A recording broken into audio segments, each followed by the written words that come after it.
Hello everyone, this is Sujit Kumar Jha and you are watching Eurodove School of Physics. In this video, I am going to discuss about electric field lines या जिसको electric lines of force भी कहा जाता है।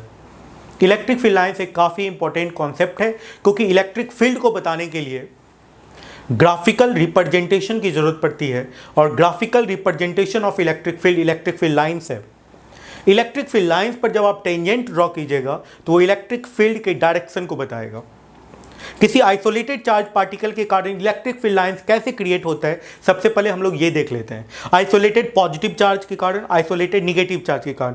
इस section में मैं कुछ ऐसी भी बातें बताऊंगा जो जनरली बुक्स में नहीं लिखी रहती है, इसीलिए पूरा वीडियो देखिएगा और कुछ ऐसा पॉइंट्स आपको दिखेगा जो बहुत ही इंपॉर्टेंट है और बुक्स में नहीं मिलता है। लेकिन जब कंपटीशन के किसी भी कंपटीशन में आ जाता है, किसी भी एग्जामिनेशन में आ जाता है तो स्टूडेंट्स को परेशानी होती है। देखिएगा, जैसे एक isolated point charge, positive point charge particle कैसे इलेक्ट्रिक फील्ड लाइंस क्रिएट करता है और isolated negative point charge particle कैसे इलेक्ट्रिक फील्ड लाइंस क्रिएट करता है। जैसे देखिए, ये पॉजिटिव चार्ज पार्टिकल है, ये spherically outward electric field lines create करेगा। Negative charge particle spherically inward electric field lines create करेगा। ठीक है, ये आइसोलेटेड पॉजिटिव चार्ज पार्टिकल ने electric field lines spherically outward और निगेटिव चार्ज पार्टिकल का स्फेरिकली इनवर्ड, अंदर की तरफ। ठीक है, आप ऐसे भी कह सकते हैं कि पॉजिटिव चार्ज से इलेक्ट्रिक फील्ड लाइंस स्टार्ट होता है और निगेटिव चार्ज पे टर्मिनेट कर जाता है। ये तो एक आइसोलेटेड पॉजिटिव चार्ज की बात हो गई। जैसे मान लीजिए एक चार्ज प्लेट है, पॉजिटिव चार्ज प्लेट है, तो वो इलेक्ट्रिक फील्ड लाइंस कैसे क्रिएट करेगा।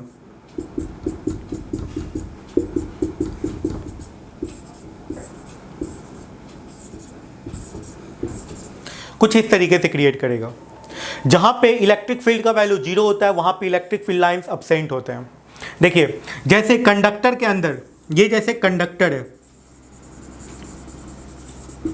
कंडक्टर के अंदर इलेक्ट्रिक फील्ड 0 होता है तो इलेक्ट्रिक फील्ड लाइंस कंडक्टर के अंदर नहीं होंगे।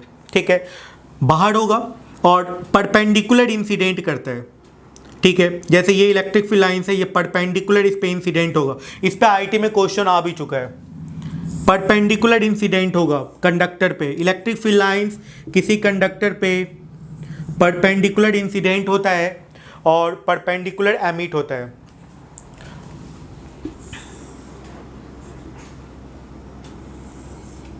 ये देखिए, परपेंडिकुलर इंसिडेंट हो रहा है और परपेंडिकुलर एमिट हो रहा है। तो कुछ इस तरीके से कंडक्टर के अंदर इलेक्ट्रिक फील्ड लाइंस नहीं होता है, नो इलेक्ट्रिक फील्ड लाइंस। ठीक है, कंडक्टर के अंदर कोई इलेक्ट्रिक फील्ड लाइंस नहीं रहेगा। या आप ऐसा कर सकते हैं, जहां पे इलेक्ट्रिक फील्ड का वैल्यू 0 है वहां पे कोई इलेक्ट्रिक फील्ड लाइंस नहीं होगा। ये तो हो गया, सिर्फ एक चार्ज था। ठीक है, यदि मान लीजिए एक पॉजिटिव और एक निगेटिव चार्ज है, ये एक दूसरे को अट्रैक्ट करता है।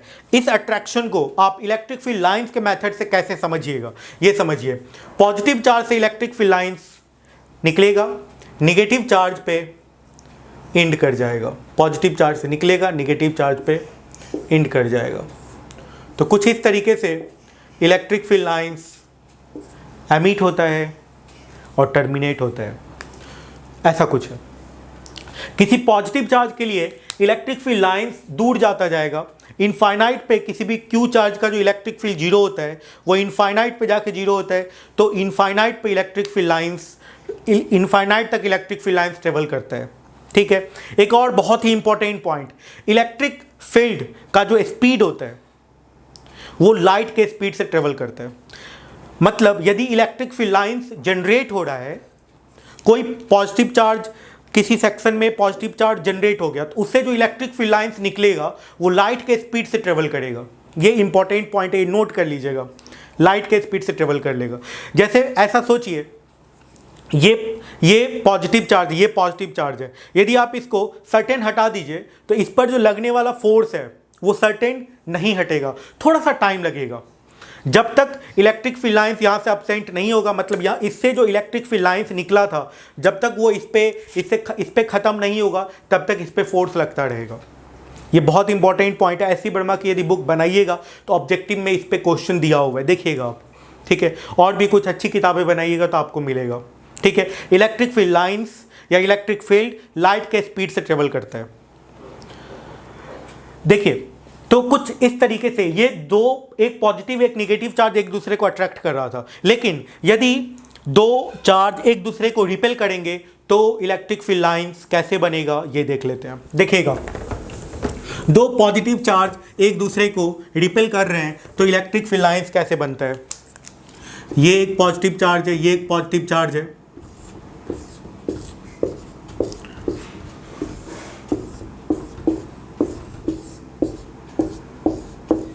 कुछ इस तरीके से एक दूसरे को रिपेल करता है।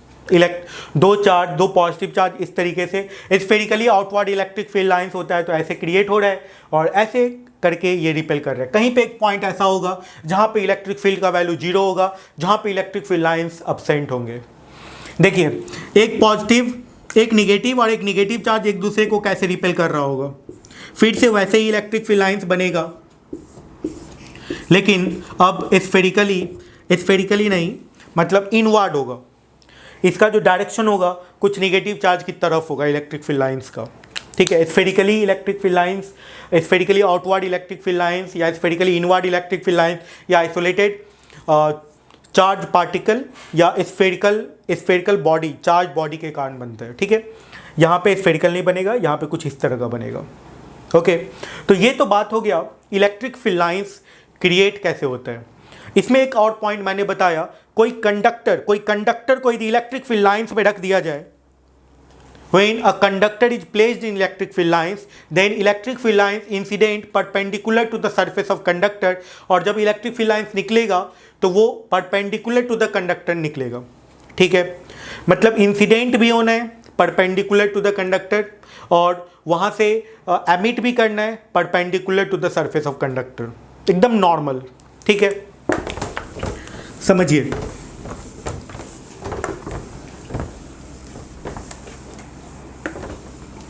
कोई भी कंडक्टर है, जैसे कोई चार्ज कंडक्टर है, इस तरह का कोई चार्ज कंडक्टर है, इस पर चार्ज दिया हुआ है, कंडक्टर पे चार्ज उसके सरफेस पे होता है, किसी भी कंडक्टर पर जो चार्ज होता है उसके सरफेस पर होता है। ये बहुत इंपॉर्टेंट पॉइंट है, ये पॉइंट भी आप नोट कर सकते हैं। ठीक है, कि charge accumulated on the surface of conductor, inside conductor के अंदर उसके मटेरियल में चार्ज पॉसिबल नहीं है। ठीक है, इलेक्ट्रोस्टैटिक कंडीशन में, इलेक्ट्रोडायनेमिक कंडीशन में पॉसिबल है। देखिए, पॉजिटिव चार्ज है, ये एक ऑब्जेक्ट है जो पॉजिटिव चार्ज है, इससे जो इलेक्ट्रिक फील्ड लाइंस निकलेगा वो कुछ इस तरीके से निकलेगा, परपेंडिकुलर एमिट होना है इससे।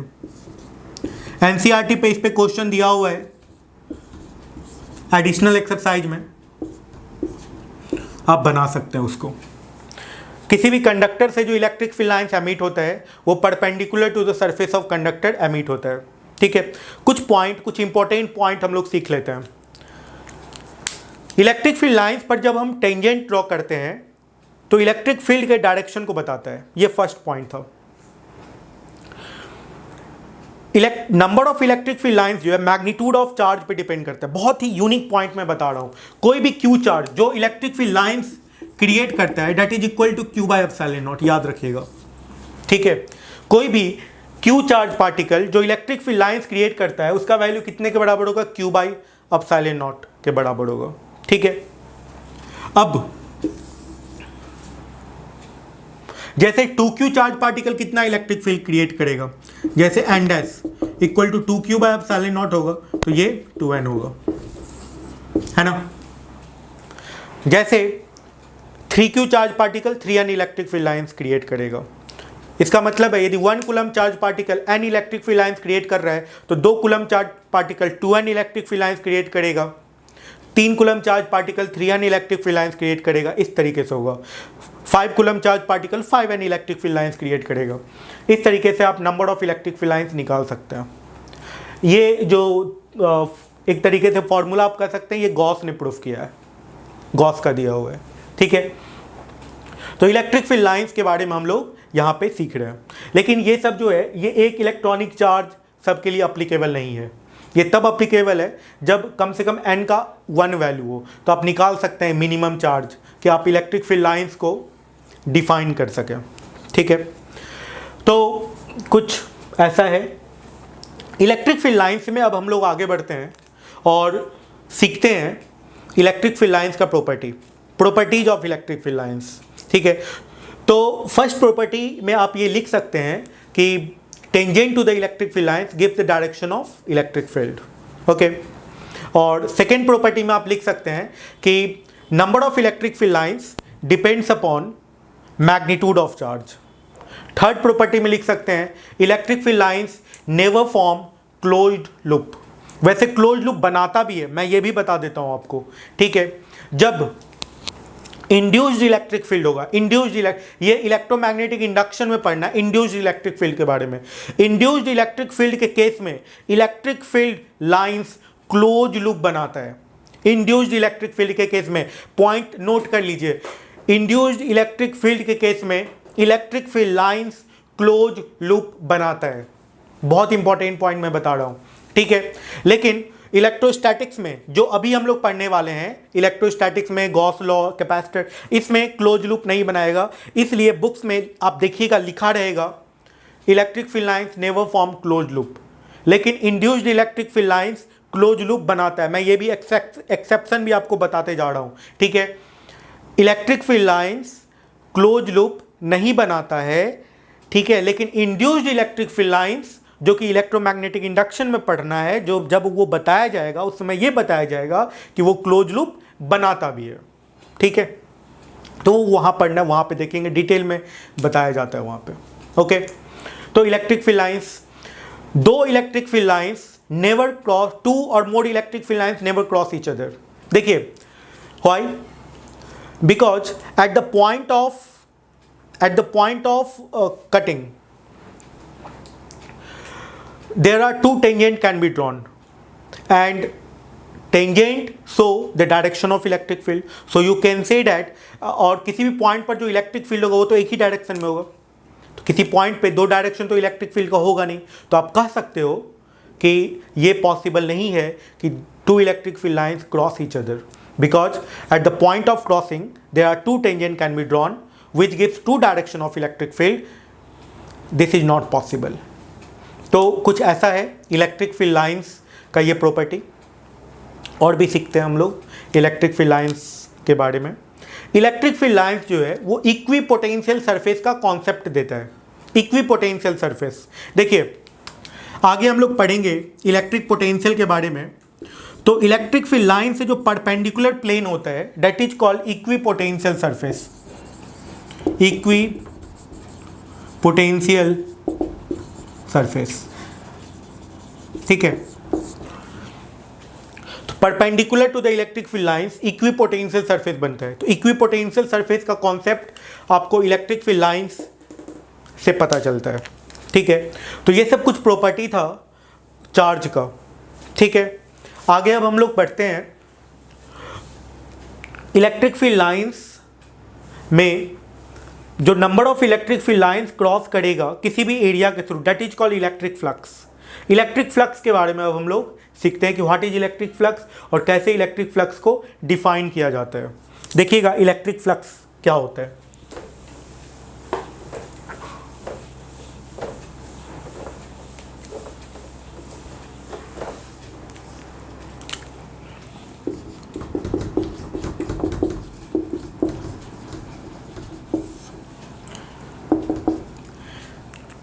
देखिए ऐसा नहीं है कि चार्ज में जो हम लोग इलेक्ट्रोस्टैटिक्स में पढ़ते हैं इलेक्ट्रिक फ्लक्स सिर्फ इलेक्ट्रिक फ्लक्स ही होता है। इलेक्ट्रिक फ्लक्स के अलावे कुछ और भी फ्लक्स होते हैं। फ्लक्स का मतलब क्या होता है? सबसे पहली बात तो ये है, फ्लक्स का मतलब होता है फ्लो, ठीक है। लेकिन क्या इलेक्ट्रिक फील्ड लाइन फ्लो करता है? नहीं। क्यों? क्योंकि जैसे आपको मैंने बताया किसी कंडक्टर के अंदर इलेक्ट्रिक फील्ड लाइंस नहीं होता है, तो ये फ्लो कैसे आप मान सकते हो कि फ्लो करता है? यदि फ्लो करता तो इसके अंदर भी होता, फ्लो नहीं करता है, ठीक है। लेकिन फ्लो से फ्लक्स बना है, लेकिन इलेक्ट्रिक फ्लक्स हम लोग पढ़ते हैं। इलेक्ट्रिक फ्लक्स किसको कहते हैं? जैसे मान लीजिए कि एक एरिया है, ये एरिया है और इससे जो number of electric field lines cross कर रहा होगा that is called electric flux. तो इलेक्ट्रिक फ्लक्स को डिफाइन कैसे करेंगे? Number of electric field lines passes through a given area is defined as electric flux. ठीक है, और इलेक्ट्रिक फ्लक्स को जनरली फाई से लिखते हैं, और इलेक्ट्रिक फ्लक्स जो होगा वो इलेक्ट्रिक फील्ड और एरिया वेक्टर का डॉट प्रोडक्ट कहलाता है। ठीक है, आगे हम लोग मैग्नेटिज्म में मैग्नेटिक फ्लक्स पढ़ेंगे। ठीक है, और इलेक्ट्रिक करेंट भी एक टाइप का फ्लक्स है। करेंट डेंसिटी का फ्लक्स इलेक्ट्रिक करेंट कहलाता है। ओके, ये सब हम लोग आगे पढ़ेंगे।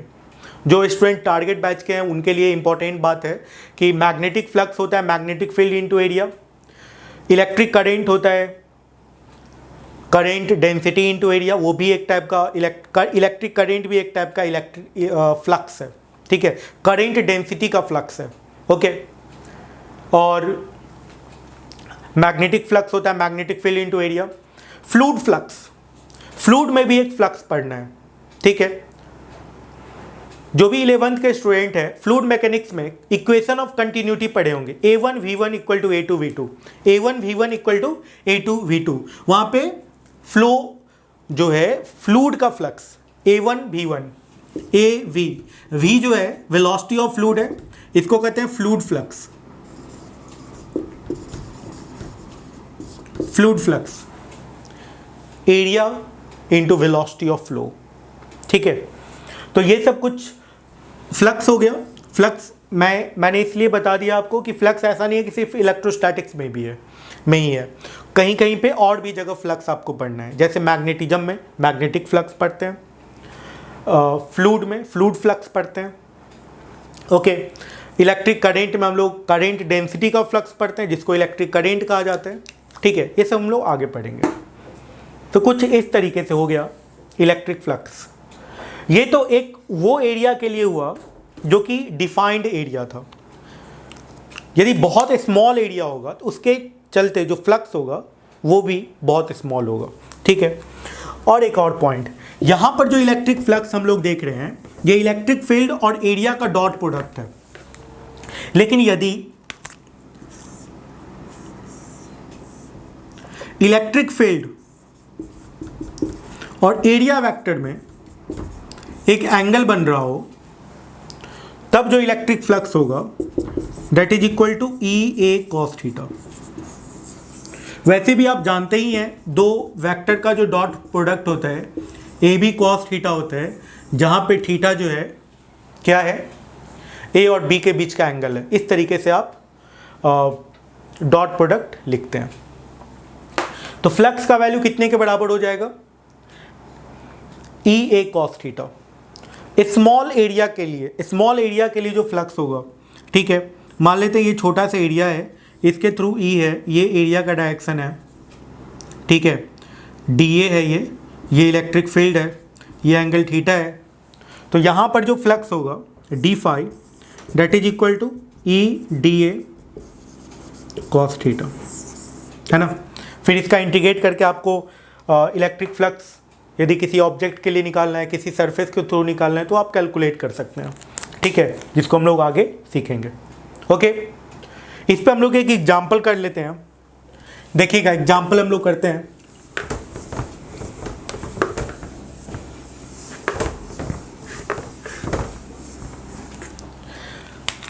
सबसे पहली बात कि इलेक्ट्रिक फ्लक्स का डायमेंशन यूनिट क्या होगा। ठीक है, तो यही एग्जांपल में लिखिएगा, what is the dimension of electric flux, what is the unit of electric flux. तो इसके यदि यूनिट की बात कीजिएगा, यूनिट,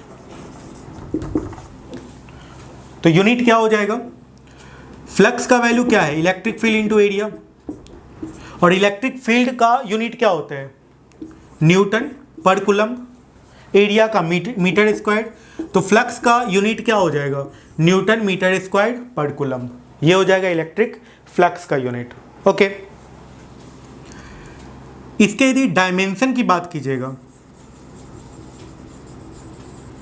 डायमेंशन की यदि बात कीजिएगा तो फ्लक्स का जो डायमेंशन होगा इलेक्ट्रिक फील्ड का डायमेंशन, इलेक्ट्रिक फील्ड क्या है, फोर्स पर यूनिट चार्ज है। फोर्स का dimension force per unit charge है।